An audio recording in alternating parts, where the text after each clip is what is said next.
Ya, selamat malam teman-teman dan malam juga untuk Bapak Mahroji selaku dosen mata kuliah analisis laporan keuangan.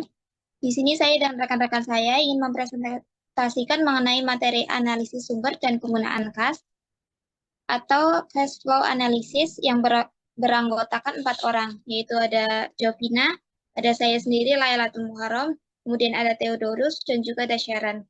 Untuk materi pertama ada relevance of cash. Kas adalah aset yang paling liquid dan menawarkan likuiditas dan fleksibel bagi perusahaan. Kas merupakan awal dan akhir dari siklus operasi perusahaan.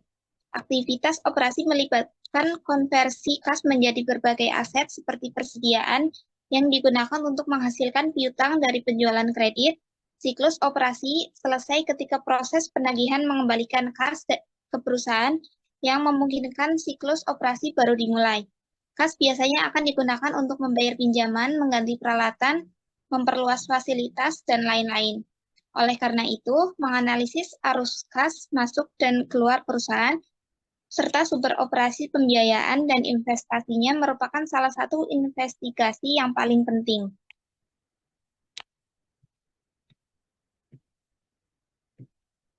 Dalam melakukan analisis ini, membantu dalam menilai likuiditas, solvabilitas, dan fleksibilitas keuangan.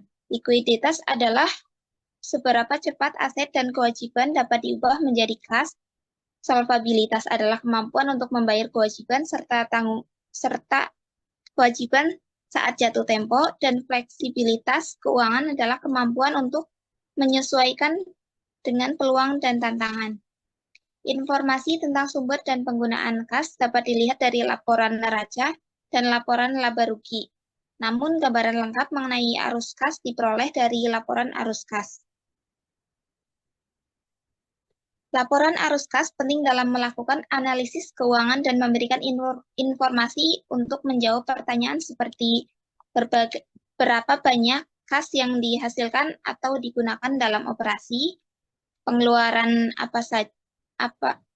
apa yang dilakukan dengan kas dari operasi, dan bagaimana dividen dibayarkan saat mengalami kerugian operasional. Selanjutnya akan dijelaskan oleh Jovina Ross.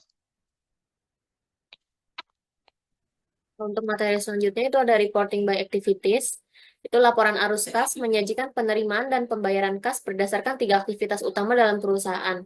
Yang pertama itu ada aktivitas operasional, yaitu merupakan aktivitas terkait penghasilan dan perusahaan. Di luar pendapatan dan beban yang ada pada laporan laba rugi, aktivitas ini mencakup arus kas masuk dan keluar yang berhubungan dengan kegiatan operasional. Kemudian yang kedua ada aktivitas investasi, yaitu berhubungan dengan perolehan dan pelepasan aset non-kas. Aktivitas ini melibatkan aset yang diharapkan dapat menghasilkan pendapatan bagi perusahaan, seperti pembelian dan penjualan properti, serta investasi dalam sekuritas. Kemudian yang ketiga ada aktivitas pendanaan. Untuk aktivitas pendanaan ini melibatkan cara perusahaan memperoleh, menarik, dan mengelola dana untuk mendukung kegiatan bisnis. Termasuk di dalamnya adalah pinjaman dan pembayaran kembali dana melalui obligasi dan pinjaman lain.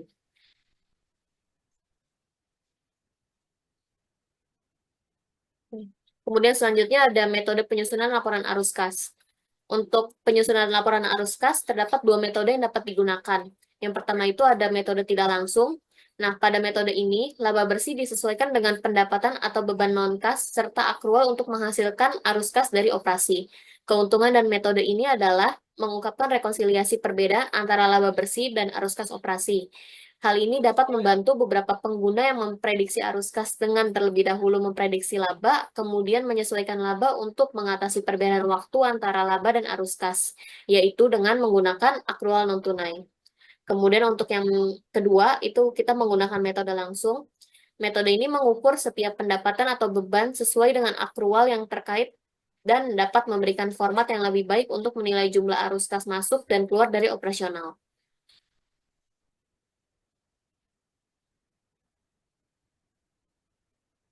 Ini untuk penyusunan laporan arus kas. Nah, ini laporan arus kas merupakan gabungan dari laporan laba rugi dan neraca. Laba bersih pertama-tama disesuaikan dengan pendapatan dan beban non-tunai untuk menghasilkan laba kas. Yang kemudian disesuaikan lebih lanjut dengan kas yang dihasilkan dan digunakan oleh transaksi neraca untuk menghasilkan arus kas dari aktivitas operasi serta aktivitas investasi dan pembiayaan. Dari sini kalau bisa dilihat kita untuk rumusnya kurang lebih kayak ini ada net income-nya, kemudian ditambah depreciation dan amortisasi, beban depresiasi dan amortisasi. Kemudian ini bisa juga dari laba atau rugi dari sales of asset-nya. Kemudian dikurangin cash generate used by current asset and liabilities. Kemudian jadinya net cash flow from operating activities.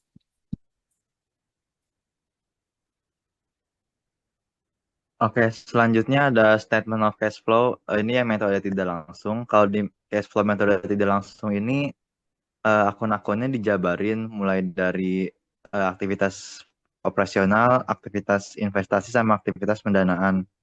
Kalau kita lihat di sini itu dia punya arus kas bersih di net cash flow-nya itu dari aktivitas operasi sebesar 113.000.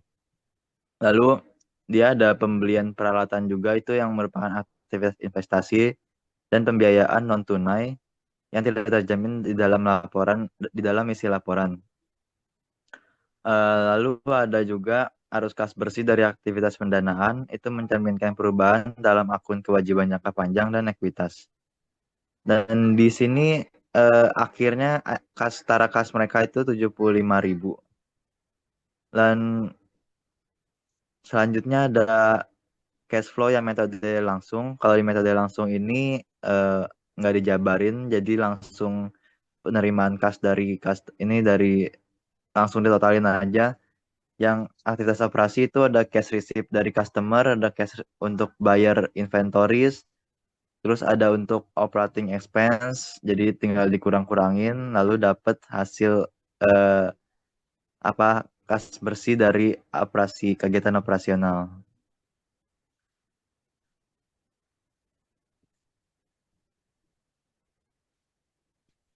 Lalu ada yang konversi dari metode tidak langsung ke metode langsung. Boleh agak digeser, Jovin, ke kiri.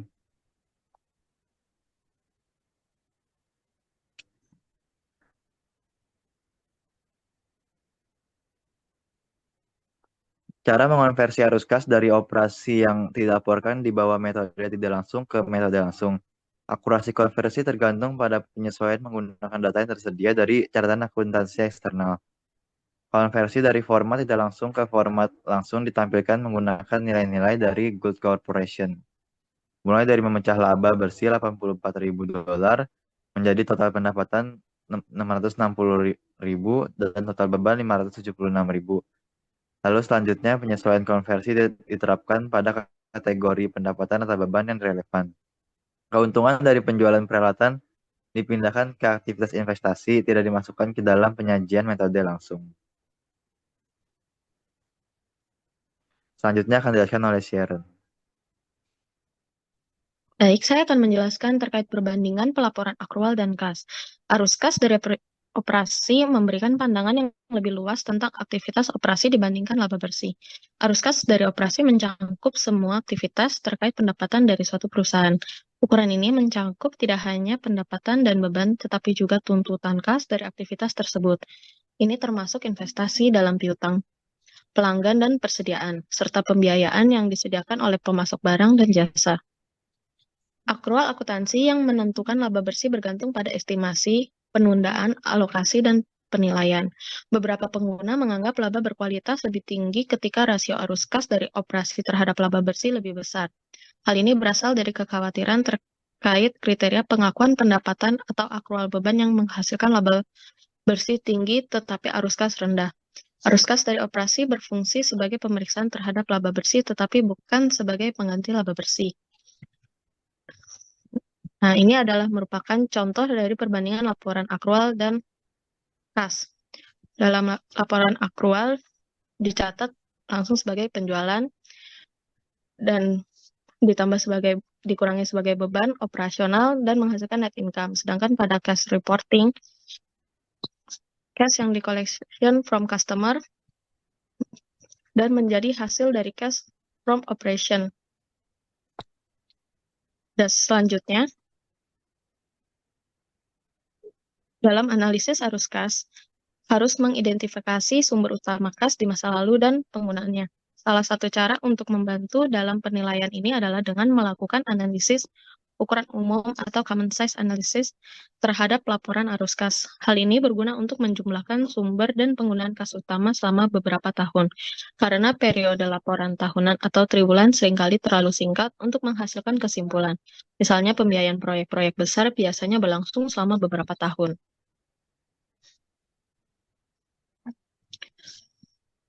Arus kas sebagai validator. Laporan arus kas ini sangat berguna dalam memprediksi hasil operasional berdasarkan kapasitas produktif yang diperoleh dan direncanakan. Laporan ini juga membantu dalam penilaian kapasitas ekspansi masa depan perusahaan, kebutuhan modal, dan sumber arus kas yang masuk. Penting untuk memeriksa hubungan antara item dalam laporan arus kas, transaksi seperti pembelian aset dengan hutang. Namun, analisis yang dilakukan harus dengan hati-hati agar tidak menarik kesimpulan tentang hubungan antar item yang tidak ada. Baik, dalam kesimpulannya adalah analisis arus kas ini sangat penting dalam melihat kesehatan keuangan pada perusahaan melalui kas yang masuk ataupun kas yang keluar dari berbagai sumber. Sekian presentasi dari kelompok kami mengenai analisis arus kas. Kurang lebihnya mohon maaf dan terima kasih.